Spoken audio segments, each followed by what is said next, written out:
E aí, Murilão, o que tá fazendo aí, cara? Ah, cara, tô tentando preencher esse ID 160 aqui, cara. Pô, mas o negócio, além de ser longo, é tudo em inglês, cara. Pô, como é que eu vou preencher aqui no celular? Tô até vendo que eu não vou conseguir estudar nos Estados Unidos, cara. Mas a escola não te ajuda com isso aí, cara? Ah, tá louco.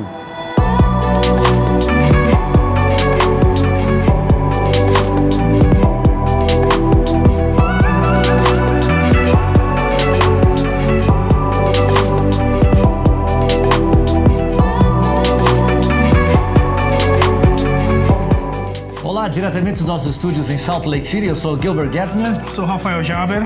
E hoje a gente está aqui para trazer uma discussão sobre um assunto muito importante. Como vocês viram no vídeo que antecedeu a abertura aqui, o Murilo estava tentando preencher um formulário online. E é um formulário muito importante, é um dos passos que você precisa fazer para conseguir o seu visto de estudante, para vir estudar aqui com a gente. Isso, então é o documento DS-160. É um documento que você precisa preencher e, infelizmente, é em inglês, né? Ele é em inglês, ele cria um pouco de dificuldade porque ele tem algumas perguntas, às vezes, que parecem ser repetitivas, mas, na verdade, é umas informações um pouquinho diferentes que você precisa apresentar e é por isso que a gente está aqui para te ajudar. Eu fui no Departamento de Estado dos Estados Unidos e preenchi todas as telas daquele programa, são 40 telas. E como você disse, tá certo, muitas das perguntas repetem. E você tem que tomar muito cuidado com isso. Tem que haver uma reconciliação. Com certeza. Para não falar uma coisa na página 5 e na página 10. Não esquecer aquilo que você preencheu, é muito importante. Mas dá para ir e voltar, né? Com certeza. Dá para ir e voltar. O DS-160, ele é um documento exigido para todo visto de não imigrante. Então, antes de a gente entrar nisso, vamos ver se a gente consegue explicar para o pessoal a diferença de um visto de imigrante e não imigrante, porque eles perguntam que tipo de visto você vai querer, imigrante ou não imigrante. Então, visto de não imigrante é o que vocês conhecem, o B1, B2, que seria o visto de turista. Temos também o visto de estudante, F1, F2. Visto de atleta. O J. São todos aqueles vistos que tem um período para começar e um período para terminar. Então, visto de imigrante é geralmente aquele que o pessoal recebe, um visto por casamento, né, o visto de noiva, que você vai vir para os Estados Unidos e vai ficar permanente. Então, todos os vistos temporários são vistos de não imigrante. E esse formulário, ele é o mesmo formulário que preenche para o visto de turista. Exatamente. O que vai mudar é que a dinâmica do formulário, conforme você imputa algumas informações, ele vai se ajustando àquele pedido de visto que você está fazendo. Exato. E também essa aplicação, ela precede a tua entrevista no consulado. Exatamente. Uma das coisas que a gente sempre explica para o pessoal é que as respostas que você vai dar nesse formulário, elas vão ser utilizadas pelo oficial de imigração para fazer uma pré-seleção. Exatamente. Visto, né? As perguntas, elas são muito parecidas, até repetitivas, com algumas informações que você coloca. Por exemplo, data, prazo, quanto tempo você vai estudar, onde você trabalha.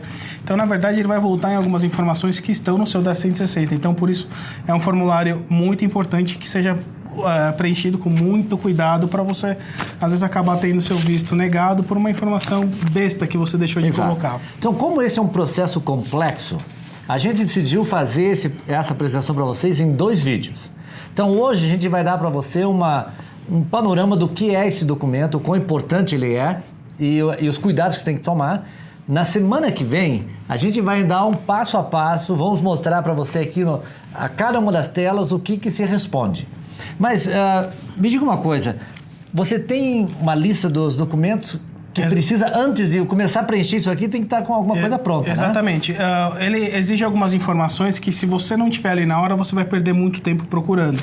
Informação dos seus pais, data de nascimento, os seus empregos, onde você trabalha, telefone do seu supervisor, telefone da escola. Então, você precisa ter uma série de informações já de antemão, já preparadas, para que o seu preenchimento seja mais rápido e mais preciso. Não ficar, será que minha mãe nasceu num ano, nasceu num outro? Porque, lembre, você vai ter que, de repente, apresentar essas informações lá, um documento oficial. Então, é importante que a gente tenha certeza que o seu DS-160 esteja preenchido corretamente. Agora, me diga uma coisa. No pessoal, a gente já falou sobre isso, mas qual é o sobrenome da pessoa? Né? Por exemplo, o meu sobrenome é Gertner, é simples. Né? É um sobrenome só. Mas tem muita gente que tem no nome, por exemplo, assim, Antônio Carlos Moreira da Silva. Exatamente, é o nome mais comprido, é mais comum comprido no Brasil. E o que eles devem tomar cuidado? É o sobrenome que ele assume que é o sobrenome dele ou o sobrenome que eles colocaram no passaporte? Na verdade, exatamente. O passaporte, ele precisa estar lá porque é daquela forma que está escrito lá, então ele vem dividido entre primeiro nome e último nome, e você tem que preencher exatamente da mesma forma. Lembre-se que no Brasil, por exemplo, você mencionou até Silva, a gente tem diversos nomes, então é importante que o seu nome esteja escrito da maneira adequada, até para você não ter um problema de homônimo, né? Exato. Então, quando você fez o passaporte, eu não sei como foi preenchido a documentação, mas agora que você tem o passaporte na mão, olhe naquela primeira página e dê uma olhada qual é o sobrenome que eles designaram para você ali. Porque da maneira que eles colocaram o seu sobrenome, você tem que preencher essa documentação. Exatamente, perfeito. Né? Porque a gente tem visto aqui algumas pessoas que mandam Silva e no passaporte está Moreira da Silva. Ele tem um Santos no final, que ele deveria ser Santos. O último, né? Exato. Então tem que tomar muito cuidado, porque os outros países da América Latina, eles têm um duplo sobrenome. O último nome é o da mãe e o primeiro sobrenome é o do pai. Exatamente. Então pode confundir um pouco. Agora, me falaram, eu nunca fiz um desse aqui, na minha época não tinha, que tem que ter uma foto. Exatamente. Antigamente eles pediam para que você anexasse uma foto digital junto com a aplicação. Agora, em alguns países continuam essa necessidade, mas no Brasil eles tiraram. Hoje a foto ela é tirada no dia que você faz o CASV, que é o dia onde você entrega os seus documentos, faz a coleta das digitais e você agora não precisa mais anexar a foto. Isso é uma parte interessante porque ela tinha vários... Você precisava ter um tom branco, ela precisa estar dentro de um certo padrão de qualidade e às vezes em casa você não consegue. Então, naquela página que diz para levantar, hoje, né, carregar a foto, não precisa. Não precisa mais. Não precisa. Então, a gente vai mostrar semana que vem, mas a foto é importante. É essa foto que vai ser utilizada no teu visto e tudo mais. E tem uma dica muito importante. Se você está levando um dependente, uma criança, é importante que aí sim, para a criança, você leve uma foto no padrão impressa, porque às vezes naquele momento a criança vai estar chorando, eles não têm muito tempo para tirar uma foto. Olha, essa é uma boa dica. Isso é importante. Eu tenho a minha netinha, se eu tentar tirar foto dela na hora, não vai conseguir. É mais difícil. Então, tira a foto das crianças antes, imprime e leva com você na tua entrevista no CAFES. Então, essa documentação, o DS-160, ele é o primeiro passo para você fazer a entrevista. Então, tome muito cuidado na hora de preencher. Você tem como, quando você começa a preencher, ele automaticamente designa para você um ID. Exatamente, né? um código da sua aplicação. E com aquele código você pode voltar na aplicação. Você consegue, por exemplo, se você não tem todas as informações naquele momento, você consegue recuperar da onde você parou e você continua dali para frente preenchendo. E tem um botãozinho lá que diz, né? Se quiser imprimir a identificação, o ID da aplicação. Exatamente. Então, uma das coisas que o pessoal, às vezes, assim, banana todo, é tentar fazer essa aplicação no celular. Não recomendamos, né? Não, é muita informação, é muita são informação. muitos campos. Então, mesmo que você tenha um tablet, mesmo que você tenha um telefone celular legal, eu recomendaria que você fizesse essa aplicação em um computador e que tenha acesso a uma impressora. Exatamente. Porque você pode imprimir, você ter a documentação e você levar na tua entrevista uma cópia daquilo até mesmo, que você sabe as respostas que você colocou na tua aplicação. Exatamente, você consegue revisar ali um pouquinho antes da sua entrevista, a gente faz uma preparação da pré-entrevista, mas é importante que você saiba aquilo que você preencheu. A gente sempre diz, né, o detalhe é o que vai fazer a diferença no sucesso da sua aprovação do visto. Agora, eu soube aqui que vocês fizeram uma maciada nesse processo e que vocês traduziram todinho Exatamente. o formulário e colocaram passo a passo. A gente criou um passo a passo em português. Então, esse daqui tem todas as informações, os campos que são em inglês traduzidos para o português. Então, a gente já manda de antemão para os nossos alunos para eles entenderem a informação que eles precisam ter.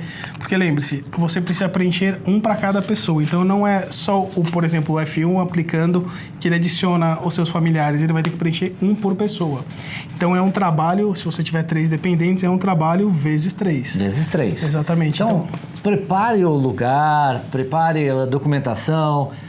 É um processo um pouco demorado, mas é crucial. Normalmente, quando você manda para a gente uma pergunta, Até você estar pronto para fazer a entrevista, você não vai receber essa documentação. Quando você estiver pronto, já está mais ou menos esquematizado, tudo direitinho, já fez a inscrição na escola, é que você manda isso para eles. A gente manda é um formulário em PDF, então você pode imprimir, usar de referência, pegar as informações que você precisa dos seus familiares, vai pedir informação de pai, mãe, como a gente mencionou. Então, tendo tudo isso, o seu tempo de reduzir, de preencher de 3 horas vai reduzir para 30, 40 minutos. É muito mais rápido, fica menos cansativo e a chance de você errar acaba diminuindo. E precisa disso para a gente conseguir marcar a entrevista. Se você não submete o seu formulário preenchido, você não consegue marcar a entrevista. Não consegue. Então, pessoal, essa semana o que a gente queria era trazer para vocês a importância de completar esse formulário de uma maneira correta. Então, é o DS 160. Só para a gente recapitular, Rafael, aquele pessoal que está assistindo a gente pela primeira vez... O processo eles vão aplicar online na escola. Exatamente. Daí eles vão receber o quê? Eles recebem um invoice por pagamento da aplicação e o envio do documento para o Brasil.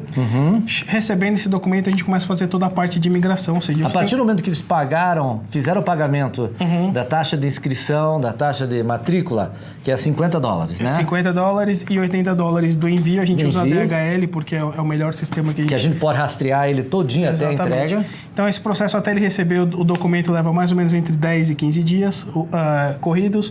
Recebendo esse documento, a gente consegue fazer toda a parte de imigração, pagamento das taxas de visto, taxa SEVIS, preenchimento de formulário. Então, peraí, aí que é o ponto.